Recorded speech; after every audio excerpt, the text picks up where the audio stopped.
Greetings, dear ones. I'm Kryon of Magnetic Service.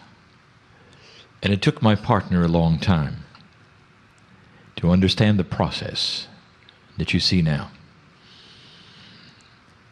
And in certain ways you have rehearsed the process.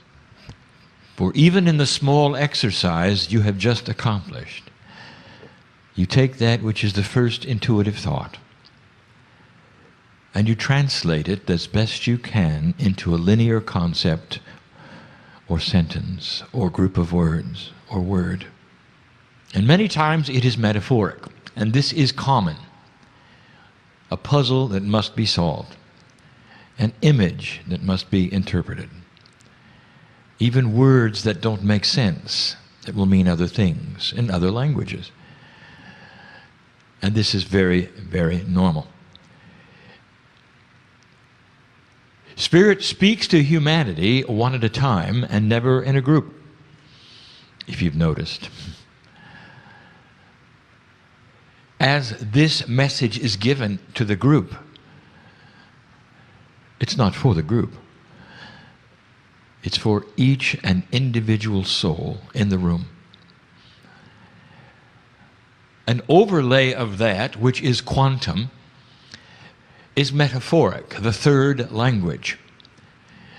Now, the third language is intuition, which rides upon the signal, if you wish, of the communication that you have accepted to hear in the room. Not on the audio, but the fact that you are tuned in with intent. And so every single channeling has an attribute of more than one communication. Some will hear the same words and feel the same energies and walk away feeling nothing happen. Another human sitting next to them will have the healing that they asked for. And so it's never a group energy. And that is why I speak to each one of you separately. It's complex. You tune in to the words, your logic understands the linearity of the syntax, and at the same time there are concepts being given to you through intuition. We call it the third language as a metaphor. For it is not the language that is after two. The third language is a language of the three. And the three, in numerological terms, is catalyst. So what would a language be that was catalytic? That would be an energy which changes something while it remains the same.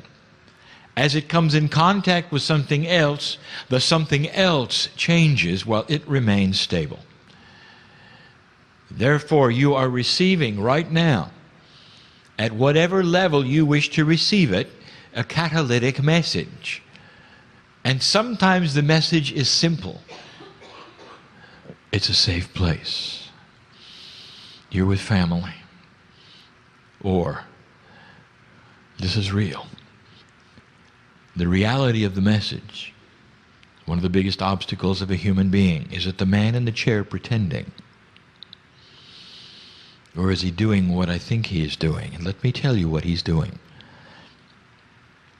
Years it took him to understand the process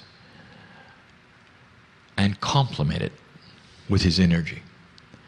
For in the beginning, when it was time for Kryon to come into this man's life, I came in with information that he called burst information.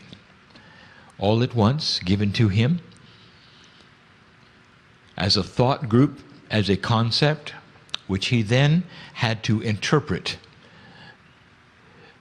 but not in real time. That is to say, I would give him information, there would be a pause, and he would repeat what he thought he was. I would give him information, there would be a pause, and then he would repeat that, what he thought it was. So it was back and forth. and it was separate. And that is to say, there was Kryon and then there was Lee. Years later, up to 4, he started integrating that which was me and that which was him into a system that now flows. And let me tell you what the system is and how it works. I can feed him intuitive thought instantly. I can feed it to him faster than he can speak. And so the system goes like this. Channeling is the manifestation of translation of intuitive linearity. I have learned to slow down that which I wish the human beings to know to a pace that he can interpret in real time. And that was pretty good. Until about 4 years ago, when I asked him if he wanted to go to the next step. And he said, what step would that be? And I said, total integration. And that would be so that you could hear me. The love that I have for humanity, the compassion of the other side of the veil, and not just words. And so it was more than intuitive thought. It was concepts combined with a linear voice message, combined with the emotion of God, all in a package that was complex, that took him years to see and recognize and trust. So the words you hear now, he has no concept are coming until they are actually manifested in the air. It took him a long time. This is not what humans are used to. They want to know what's coming. They want the concepts at least to be presented in advance. And some of them are good at talking around concepts, so it becomes spirit and them. And that is also channeling. Some will take concepts and be able to channel around them with core information given to them at different points in their lecture channeling. That's valid channeling. Some will write it down. That's valid channeling. Some will paint a picture. And that's valid channeling. Some will compose music. It's beautiful. It touches your soul, and that's channeling. Some will have sculptures, and that's channeling. All the things which are creative on this planet, which fulfill a passion of delivery, of beauty to another human being, can be channeled. The healer who sits in front of the patient and receives the information from the patient's body, which we call innate, to them, allows them to channel the healing solution. They're channeling. When you face off with someone who is difficult and you wish to have the right words that will show the love of God in you and yet the sternness of truth, and you search your depth of language for the delivery, and then suddenly something comes out which is succinct and beautiful, and they have no words to reply because you have given them truth. And you will say, I wonder where that came from. That's channeling. And so when you face off in the groups, in this time, in this day, as you did, and you ask for a message for perhaps not only yourself, but for the others that you do not know, this exercise tests that which you feel uncomfortable with. For you are first faced with a social situation. What if I can't think of anything, you say? Will I appear to be a fool, you say? What if I look in their eyes and nothing comes across? you say. Well, I'll have something in reserve, perhaps, you say. I'll think of something wise to say in case I get nothing. And all of this is part of the process. And we know that.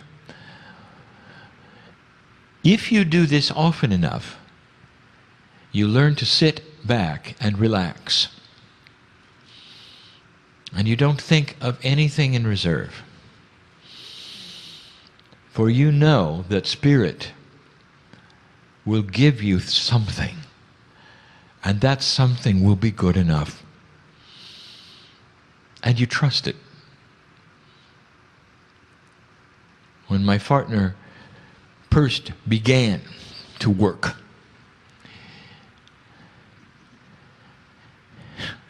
he had concerns. What if he gathered an auditorium full of people and I did not show up? You don't think that occurred? What would he have in reserve? And he had to walk through this. And I let him. I let him think about it and worry about it until we integrated. And the best thing that ever happened to him is when he let go. When he let go of the concern, the worry, the embarrassment, the social necessity of survival, not to look bad. And that's when the intuition flew in. And that's when the portal opened up. That's when the pipeline gets bigger. Now I'm going to give you a little bit of the process of where it comes from.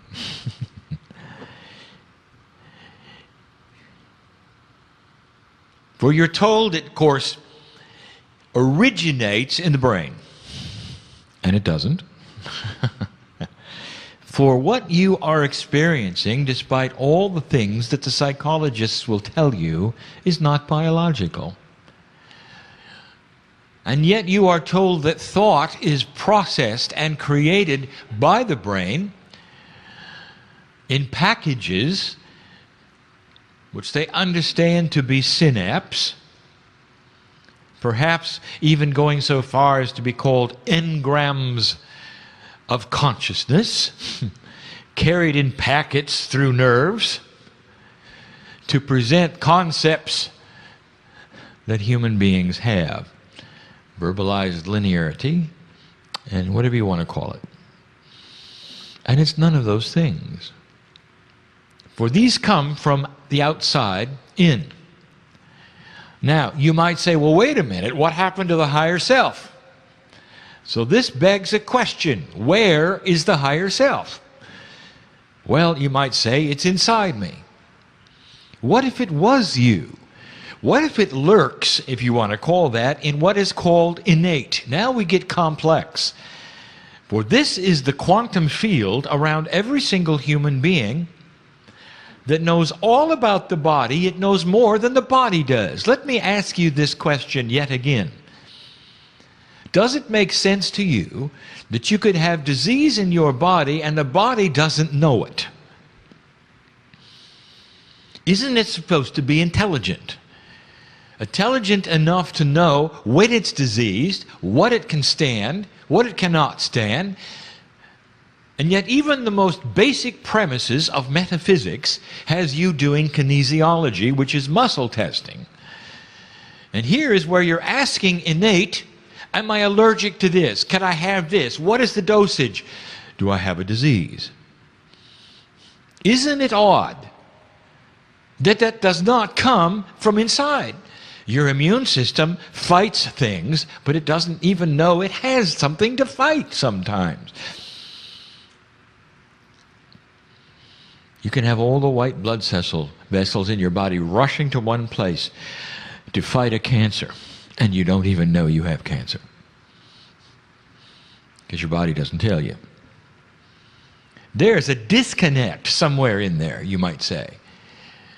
Well, that disconnect is not designed to be a disconnect. You're supposed to be able to be in touch with innate. That is to say, that part of your body that is not biological. Very difficult to explain.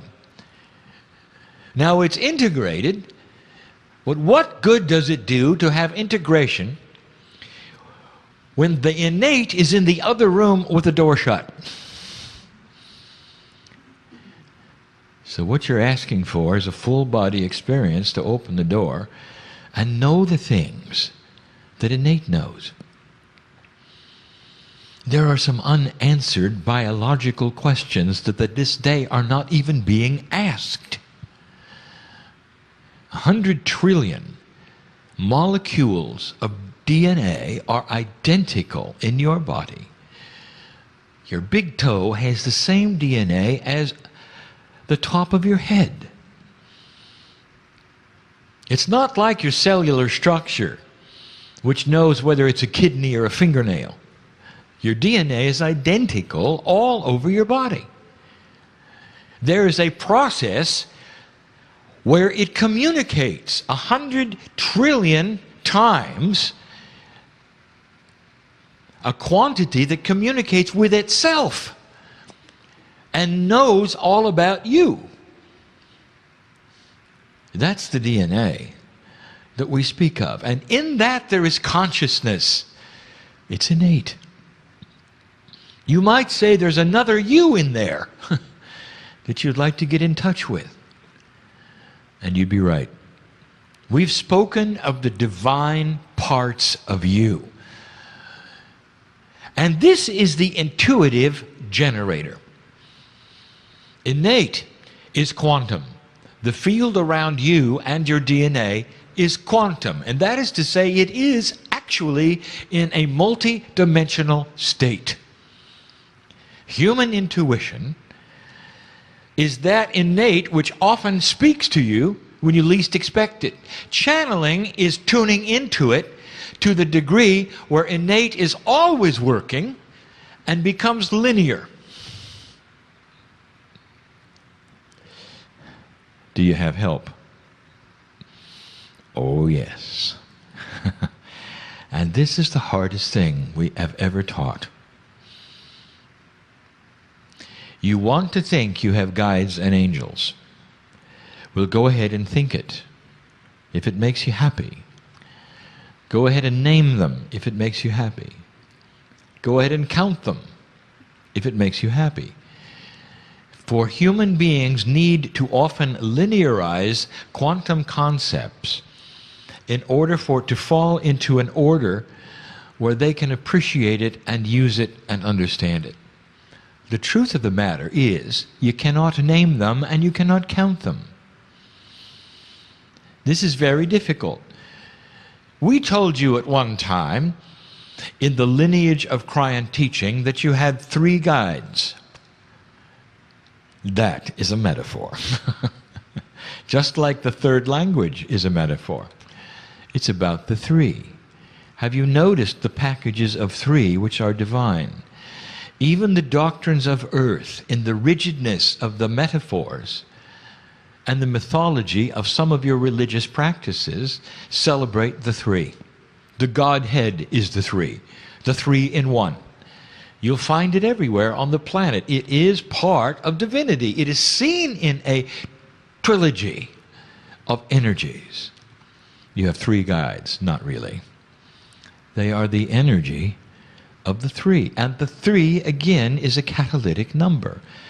In other words, whatever it is that you call help, that you believe is around you, catalyzes you and everything else around you in synchronicity. I told you this would not make a lot of sense. Some of you are getting it and some of you are not.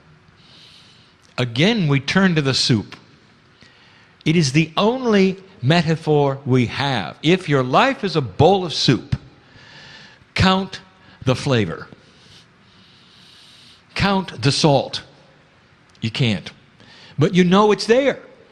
I call upon the salt, all 3 of them. You see? I call upon the flavor, which I happen to know are named Joe, Henry, and Mildred. And they're not, and you can't. Count love for me. How many loves do you have for your children. Do you see what I'm saying? Can you understand the concept? Is it too etheric for you? Or do you really need to see their faces?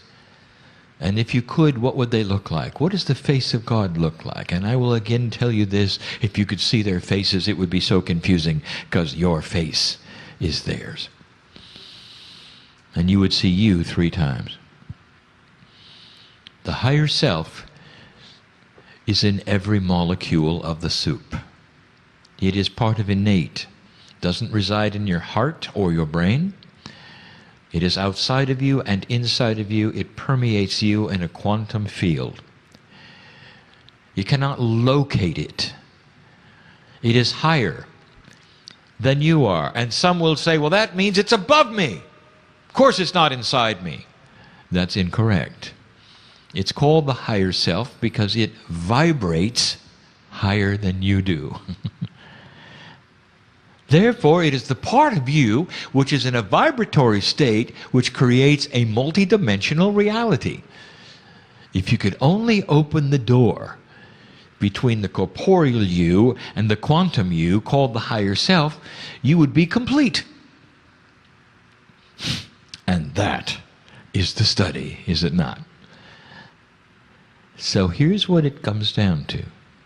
Do you have help? Yes. Are they guides and angels? If you wish. If you wish. It's more than that. They are a soup of energy which is partially you and partially the higher you. It is the divine. All divine things are connected to the source. The creative source of the universe is part of you. The connection is there. Do you have help? Yes. Where is it really coming from? Yes. You cannot identify a place. Well, there is heaven, is there not? If you wish. Or is it in every air molecule? Is it in the life of nature? Does it permeate Gaia? Is it everything you see? Is it light? Yes. It means you're never alone.